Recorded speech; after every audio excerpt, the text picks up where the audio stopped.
కూటమిలో విభేదాలపై స్పందించారు తాడేపల్లిగూడెం ఎమ్మెల్యే బొలిశెట్టి శ్రీనివాస్. జనసేన అధినేత పవన్ కళ్యాణ్ ఆదేశాలతో ఎన్ని విభేదాలు ఉన్నా కలిసికట్టుగా పనిచేస్తామన్నారు. నాయకుడు అనేవాడు అందరినీ కలుపుకుని వెళతాడని, ఆ విషయంలో పవన్ కళ్యాణ్ ఆదర్శమన్నారు. జగన్ అధికారంలో ఉన్నప్పుడే జనసేన భయపడలేదని, ఇప్పుడు జగన్ బెదిరింపులకి ఎవరూ భయపడలేని అంటున్న బొలిశెట్టి శ్రీనివాస్తో మా ప్రతినిధి రాజేష్ ఫేస్ టు ఫేస్.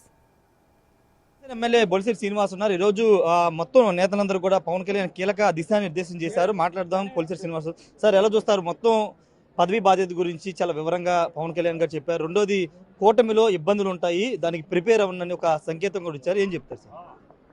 ఒక మంచి సంకేతాన్ని ఇవ్వడం, మనం రాష్ట్రం కోసం, రాష్ట్ర ప్రజల కోసం పనిచేయాలి. మీకు ఇచ్చిన పదవి అలంకారం కాదు, బాధ్యత. మనందరూ వికసిత భారత్ కానీ, వికసిత ఆంధ్రప్రదేశ్ కానీ కట్టుబడి ఉండాలి. కూటమిలో ఉన్నటువంటి చిన్న చిన్న ఇబ్బందులు ఉంటే పెద్దలు దాన్ని కూర్చొని మాట్లాడవలసిన అవసరం ఉంది. దాన్ని పెద్ద ఇష్యూగా చూడవలసిన అవసరం లేదని చెప్పి కూడా చెప్పడం జరిగింది. అందరికీ ప్రమాణం చేయించడం జరిగింది. ప్రజల కోసం పనిచేస్తాను, నిజాయితీగా పనిచేస్తాను, బాధ్యతగా పనిచేస్తానని చెప్పే కార్యక్రమం ఇవాళ బాగా జరిగిందని నేను చెప్తాను. అంటే వైసీపీ గుండాయిజాన్ కానీ లేకపోతే దాన్ని సహించేది లేదని మొన్న కూడా చెప్పారు, ఈ రోజు కూడా చెప్పారు. ఎప్పుడు సహించేది ఎప్పుడు లేదు. వాళ్ళ అధికారంలో ఉన్నప్పుడే వైసీపీ గుండాయిజం ఎదిరించిన పార్టీ జనసేన పార్టీ, అది అందరికీ తెలుసు.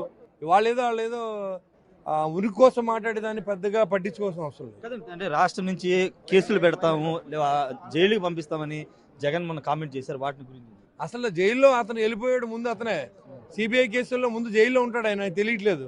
ఆయన పంపాలంటే బయట ఉండాలి కదా, ముందు ట్రై చేయమని. ఇంకోటి, కూటమి ప్రభుత్వం ఇక్కడ పెట్టుబడులు తీసుకొస్తూ పరిశ్రమలు తీసుకొస్తుంటే నిన్న తాజాగా తెలంగాణ మాజీ ముఖ్యమంత్రి కేసీఆర్ ఆంధ్రప్రదేశ్లో పెట్టుబడులు అని చెప్తున్నారు, వచ్చేవి ఏ కంపెనీలు ఎవరికి తెలియదు కామెంట్ చేశారు.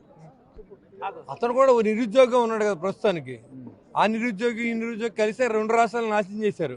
మళ్ళీ రావాలని తాతలాడుతూ ఉన్నారు. ఇంకా అతని గురించి మాట్లాడవలసిన అవసరం లేదు. మన రాష్ట్రంలో రాజకీయాన్ని స్థిరంగా చేసి దమ్ము కూటమి ప్రభుత్వానికి ఉందని నేను తెలియజేస్తా ఉన్నాను. రాష్ట్రంలో ఉన్నటువంటి కూటమి ప్రభుత్వం రాష్ట్రాన్ని మంచిగా తీసుకొస్తుందని కూడా ఎమ్మెల్యే బొలిశెట్టి శ్రీనివాస్ అయితే చెప్తున్నారు. పూర్తి స్థాయిలో జగన్ ఆల్రెడీ జైలుకి సంబంధించిన విషయంలో జైలుకి వెళ్ళొచ్చారు కాబట్టి ఇప్పుడు అదే వ్యాఖ్యలు చేస్తున్నారంటూ కూడా బొలిశెట్టి శ్రీనివాస్ అయితే చెప్తున్నారు. కెమెరా పర్సన్ సుబ్బుతో రాజేష్, బిగ్ టీవీ, అమరావతి నుండి.